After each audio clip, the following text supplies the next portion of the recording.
All right, you guys, this episode 16 of War Stories. I'm going to get straight into it. You know the business. So first, like always, I'm gonna take care of some household business, man. So check it out. Public announcement. Public service announcement. So I know a lot of you guys have been asking a lot of questions about Fresno, about the split, about how that whole rift evolved and some of the history. And you guys always ask about Fresno. And Fresno is one of those areas, it's a topic that there's a lot to be said about Fresno. And a lot of people know the history, and a lot of people know the dynamics, how Fresno operates. And, you know, being that Fresno is still to this day split from the rest of the Norteño collective, there's a lot of information out there. However, I want you guys to know that over the course of the next 2 months, I tapped into a treasure trove of information about Fresno.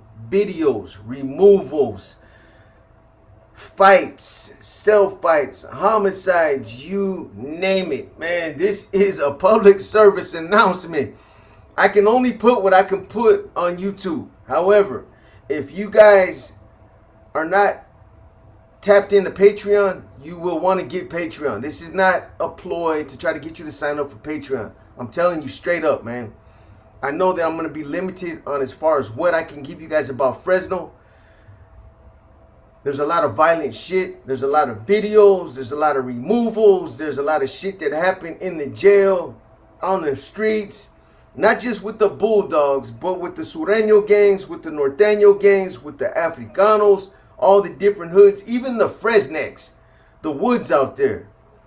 Got content coming. It's gonna be coming within the next week. I'm gonna start putting it out. But you guys, like I said, man, you guys need to understand, I can only put what I can put on YouTube. YouTube has a lot of restrictions, and I'm not even gonna fuck around with them. I'm not gonna get a strike and break any of their community policy restrictions that they got, man, because they'll shut me down quick. So I'm just telling you guys, man, if you guys really want to get a lot of the good stuff that I'm not able to give you on YouTube, man, you might want to consider tapping into the Patreon, man. I'm going to be working on Patreon this whole week, upgrading it, and trying to get it tuned in like I want it. I haven't really given it any attention for a minute now, so you're gonna want to check it out, man. Anyway, so the other thing I want to say is this, man. Again, I know I said it yesterday and probably said it the day before and the day before and the day before.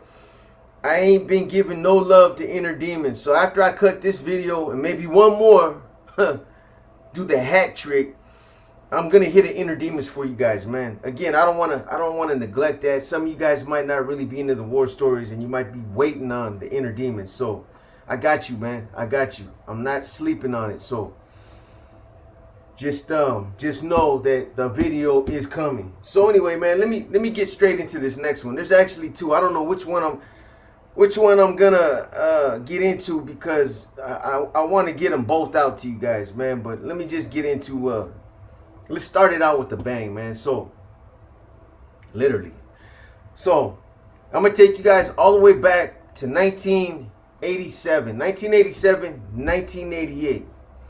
I'm running around out there in the hood like a little fool, man. I'm ripping and running amok. I'm pulling robberies, I'm pulling burglaries, I'm doing home invasions. I'm out there laying cats down as far as the gang banging and all that shit. I'm not even bullshitting with you guys. I was probably, well, I'm not gonna say that, but I was real active when I was around 17, 18. I was out there putting in a lot of work, man.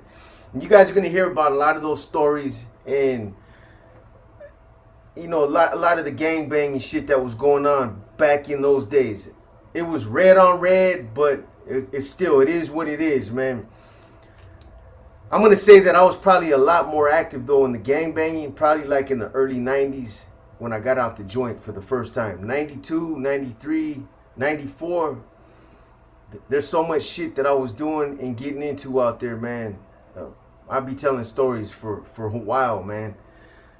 As I go on and tell you guys about some of the different things that I experienced out there, other things popping in my mind. I'll be fucking laying back in bed at night trying to fucking go to sleep, and I remember, oh man, let me fucking write, let me write this down, jot it down on a piece of paper so I can remember to tell him that one. Like, you know, I'm 52, man. I'm not senile. My memory works just fine, but I've been in so much shit. I got so much dirt, man, that I can't remember everything. I gotta think about it. I gotta peel it back like a fucking onion, man. Layers and layers and layers. Anyway, so 1987, I'm running around in the hood. I'm out there fucking ripping and running. Like I said, I'm surviving basically on the street. I wasn't no like homeless motherfucker, not like that. But moms went to the joint. My stepfather went to the joint. We were slinging dope. Fucking cops found out. Somebody told on us. They kicked the fucking door in, man.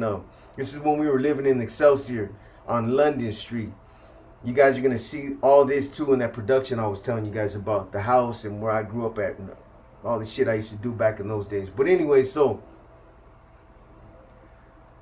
the house just got raided. They fucking let all our fucking dogs go, man. They shot the fucking pit bull. My mom had an aviary with a bunch of birds. The fucking cops let all the birds out. I mean, they dogged us out, man. Not only did they take them to prison and slap cases on them, but they destroyed the house. They fucking let the animals go, killed the pit bull. They done all kind of crazy ass shit, man. So anyway, after they were gone, I think at that time when that happened, I was in a group home. I was in a group home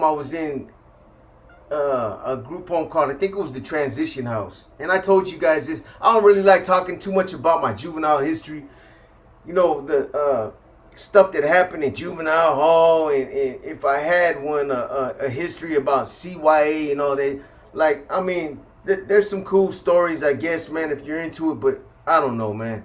I really don't talk too much about my juvenile history. But I'm going to start this one off. This is not really the reason why I'm telling you guys this story, this incident that I'm going to get into right now. But it kind of, when I think about it, happened around the same time. So I'm just going to hit reverse and start it with this incident. It's kind of stupid, man. But anyway, so I'm in the transition house. They raided the pad. Like I said, they destroyed the house, took moms and pops to the joint. And that's what it was, man. So the transition house, I just got at a YGC Youth Guidance Center in San Francisco, and they shot me to the transition house. Transition house cool as fuck, man. They got counselors that used to work in YGC that work in the transition house. They're tied in, and they're counselors at YGC, but they're also like they're just staff at the transition house. They come in on shifts, and they basically just, you know, run the house while we're in there.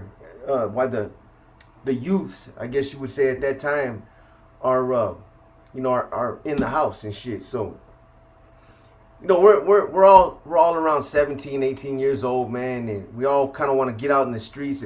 Some of the fucking counselors, well, one in particular, I kind of had a feeling that this cat used to fucking smoke rocks, but he confirmed it when I was in the transition house one night.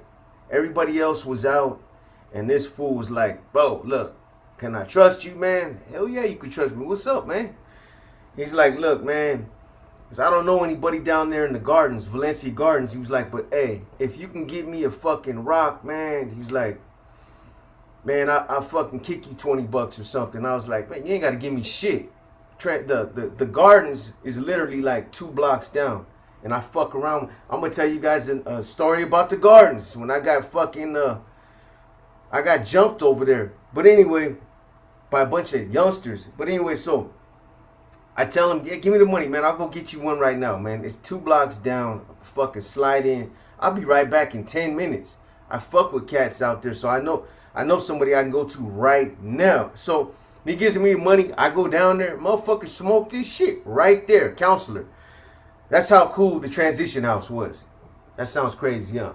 It was cool because the fucking counselors on dope smoking fucking hubbas in the house with the youth that he's supposed to be supervising. Anyway, so this what I'm about to tell you happened on another night. So that night, old boy did his thing. He smoked his rock and whatnot, and you know what I mean. That was just our secret. It was just between me and him, and we never talked about it again. It wasn't no thing, man.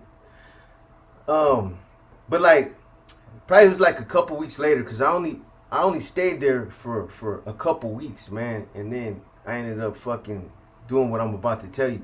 So there's probably about 10 of us that are staying there. There's 2 cats that are from my hood. They were homeboys that were there. Everybody else was Africanos. Cool as fuck. I was with all of them in juvenile hall. We used to fight. I used to fight with a couple of them when we were in juvenile. But they were cool ass cats, man. Icy Mike, Frisco Mike, Saucy, Tony Swan, Mito Jackson. I remember all them cats. Anyway, so one night, man, it's a Friday night. Everybody wants to go out. Everybody's like, man, I want to go kick it with my bitch. Motherfuckers just want to get out the house. We're all stuck in there on a Friday. There ain't no movement. House is shut down. We're just posted up, man. So one of them's like, man, bro, I feel like fucking just ditching this motherfucker, just getting up out of here, man. I feel like just leaving the program. And I'm like, man, check it out. You guys really want to go out? I said, I'll give you a reason to leave. And the Africanos were like, what are you talking about? I said, man, I'll burn this motherfucker down right now. And they started laughing. A couple Africanos started laughing, and they were like, fuck it, burn it down then. I don't give a fuck. I don't want to be here anyway. You ain't got to tell me twice, man. I think they thought I was bullshitting. I think that they actually thought I was just running my mouth and that I was just fucking talking shit. Now, the fucked up thing about it, too, is this, man. I told you guys before, like when I got into it with the Southsiders, the houses out there in that district, in that part of the mission, the fucking houses are they're side by side. There's no fence to jump over. It's like you can fucking reach through the wall and shake hands with your neighbor, man. That's how close they are. They're like right up against each other. So if one house fucking burns down, they all burn down. That's the only fucked up thing about this story. Well, it didn't get that far, but it could have, man. It is my point. So anyway, so when I said that, man, like I said, I think motherfuckers thought I was bullshitting. So I was like, hey, man, get your valuables. I'm telling you right now, I'm about to burn this motherfucker down, man. And a couple of them, like I said, they were just walking around like this, like they didn't believe me. So I asked the homie, I was like, hey, man, where's the fucking lighter? Give me some lighter fluid or barbecue fluid, charcoal fluid, something. So he's like, hey, there's some charcoal fluid down in the closet. So I go downstairs, I get the charcoal fluid. I come back upstairs, I take that motherfucker, pop the top off. Bop, bop, bop, bop, bop, bop. I'm squeezing it all on the curtains and all over one of the walls and on this one fool's bed, right? So I'm saturating the fucking wall. And I'm like, I'm telling you right now, get your shit. It's on, man. I fucking lit a match. Or I had a lighter, one or the other. And I lit that shit. That shit, it fucking started right away, man. The curtain went up and it was on. Soon as I did that, everybody, now they start scrambling and grabbing their shit. And everybody's going crazy now, man. Motherfuckers burning. House is coming down. And like I said, the fucked up part is the houses are right next to each other. So this actually was a fucking boneheaded thing that I did. It was stupid, and a lot of people could have really got hurt, man. If this fire would have, if it would have traveled down the street from house to house, there's no telling what might have happened, man. Anyway, so they're scrambling around, grabbing their shit, and everybody starts going out front now. Everybody's running outside, and there's like a Kentucky Fried Chicken that was right across the street on the corner. So everybody runs across the street. The house is right on the corner. And they start posting up in front of Kentucky Fried Chicken. So I go down there and I'm standing there, and now the whole fucking mood changes. It went from, you know, everybody was hyped up about going out and kicking it with their girls and just taking off for the night and daring a motherfucker to light this fire. But now all I hear is, man, it's some bullshit. You know what I mean? It's fucked up. You know, I ain't gonna get blamed for this stupid ass shit, man.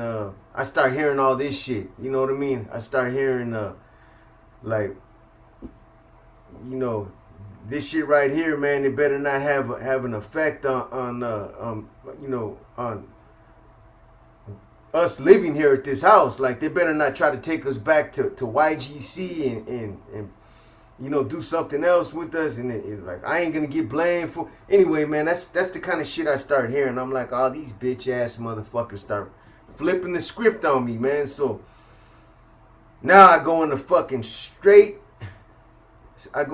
fucking damage control mode, man. The counselor tries to tell me to stop. I book across the street. They already called the fire department. I run in the house.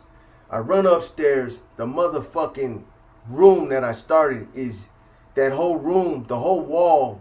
The flames were already burning the wall, and it was already starting to burn into the ceiling and was starting to get deep into the walls, man. I grabbed a pillow and I swung that motherfucker for everything I had, man. I stumped that fire out. I stumped it all out, man. I was able. At first, it seemed like I wasn't getting nowhere. I was hitting the flames, and they just kept on coming right back.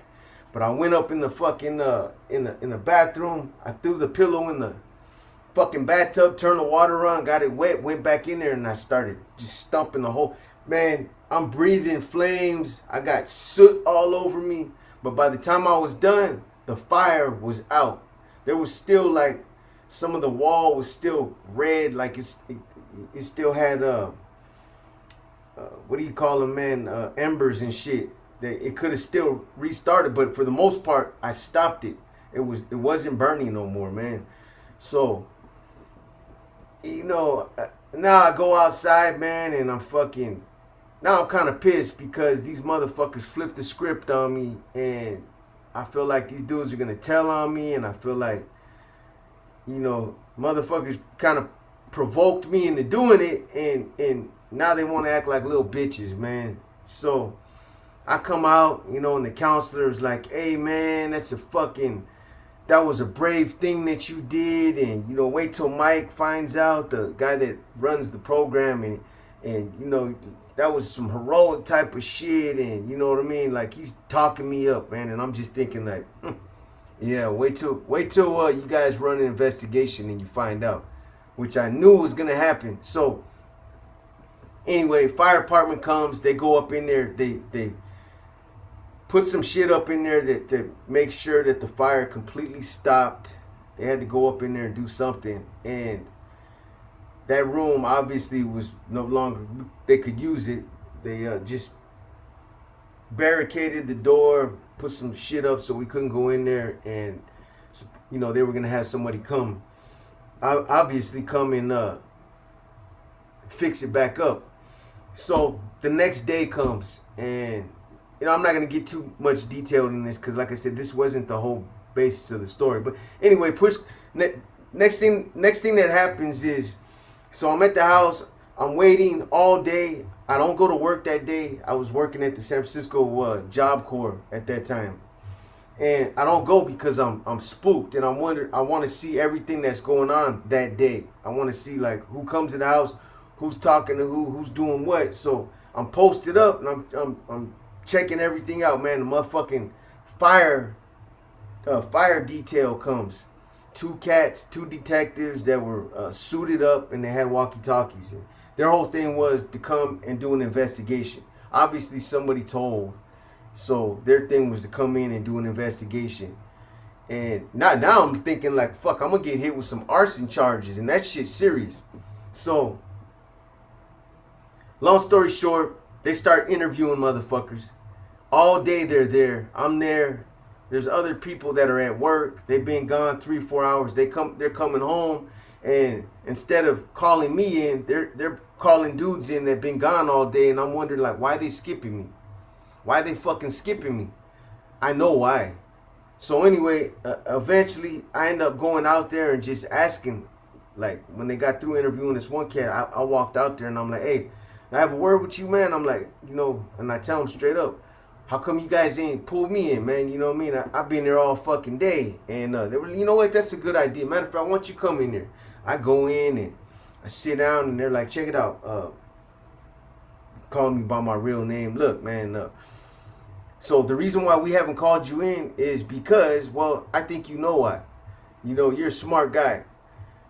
There's multiple residents that are saying that you're the one that lit the fire and that basically you did it so that everybody could leave and go fucking enjoy the weekend. That's basically what we heard. And I was like, is that right? Well, I don't know nothing about that. That's crazy. Why would, I can't understand why somebody would say something like that. And they're like, yeah, we thought the same thing, But here's the thing. So unfortunately, this is an investigation. It's a serious investigation, and we're gonna need to take you back to juvenile hall. And if you didn't have nothing to do with it, you got nothing to worry about. You'll be coming back. At best, you'll be there for the weekend, and you'll be back Monday morning, man. So that's kind of where we're at right now. So I'm gonna need you to go get a shirt and come back down, man, and grab anything else that you might need. Like I said, you'll probably be back Monday, so I'm like, all right, man. So I went upstairs, grabbed the shirt, came back downstairs. Now where they were at, they were in the front room, and in order to go out the front door, I would have had to walk right by them, so I couldn't. I had to go out the back. Going out the back door, there was a fucking alarm on the door, but I had to fucking book it, man. So I went and I told one of the homies that was there, I'm like, hey, bro, somebody gave me up. I'm fucking gone, bro. I'm a fucking split. But I need you to, when I go out the back door right now, I need you to reset that alarm so it turns right off, man. So that's what we did. I went out, gone. I fucking opened the door, alarm went off. I walked out, homeboy shut the door, turned the alarm off, reset it, and I was over the fence and gone. So anyway, now I'm out there, I'm running, thinking that they're looking for me for a case, for an arson case. What ended up happening is I turned 18. They were like, fuck it, dude's an adult. We're not gonna fuck his adult history up with the case. We're just gonna seal his fucking history, let it all go. Let bygones be bygones, man. That's what happened.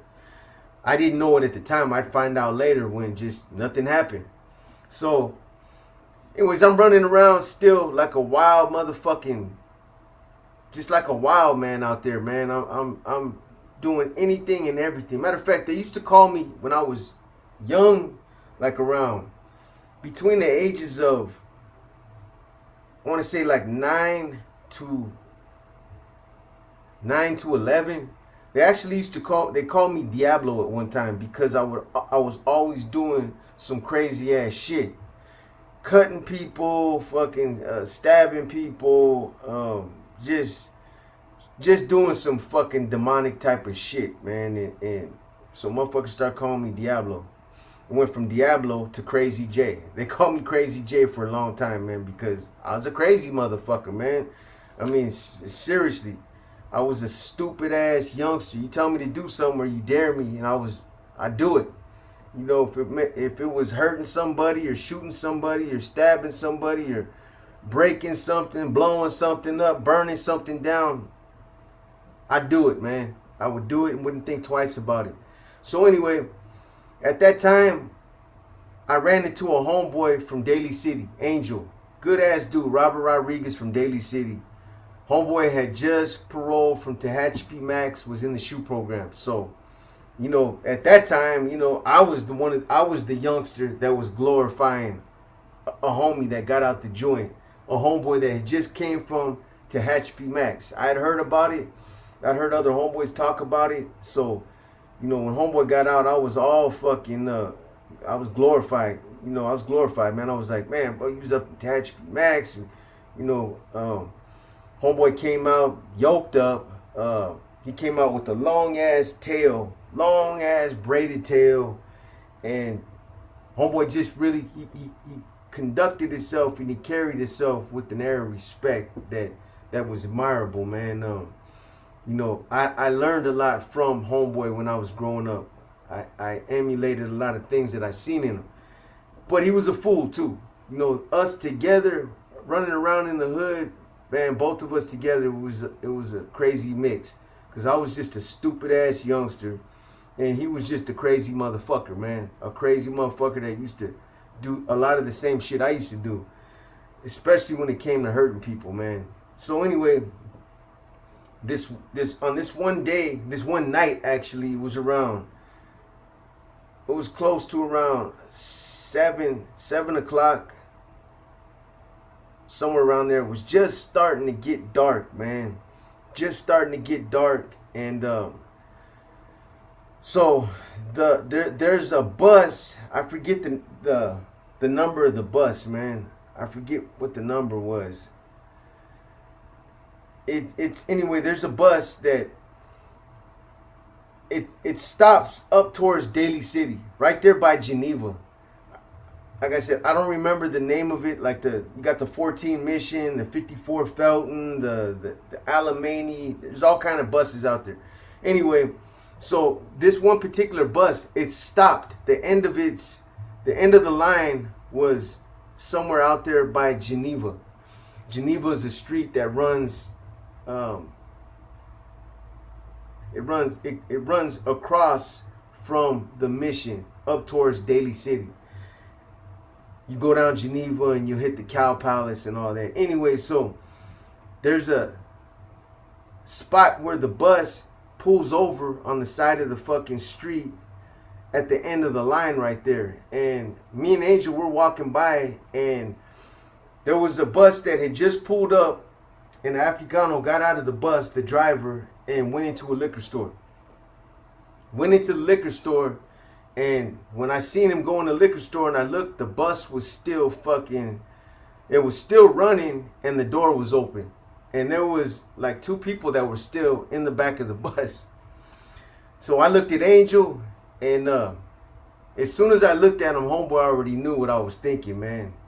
And fucking I turned and I ran up, got on the bus, got in the fucking driver's seat.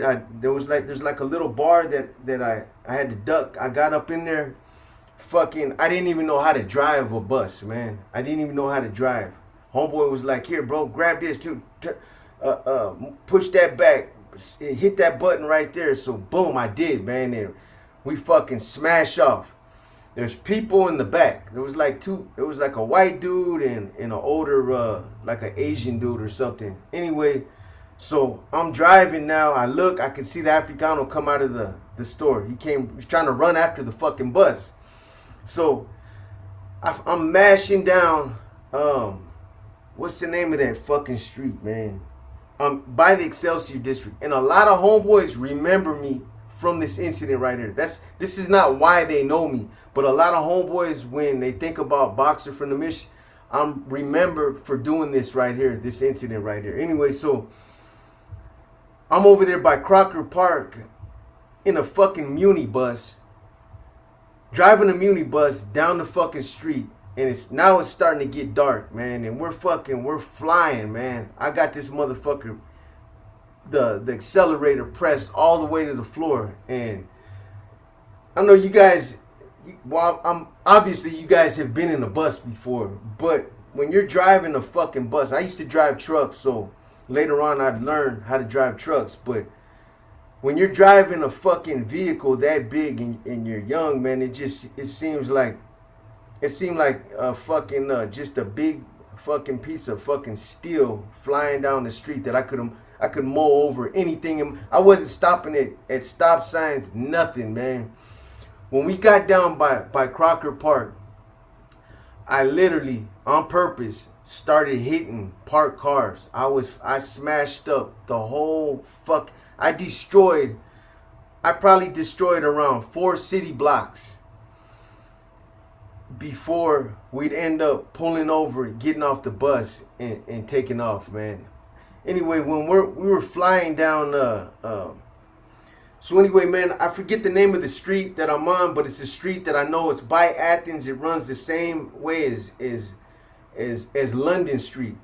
So I'm flying down the street, and I remember specifically hitting a fucking BMW. I hit the BMW, and when you're driving a vehicle that big, that's that heavy, just a big fucking piece of steel, and you're hitting cars, man, it destroys them. I was mowing cars down like they were fucking tin cans, man. Everything I was hitting, I was knocking shit down.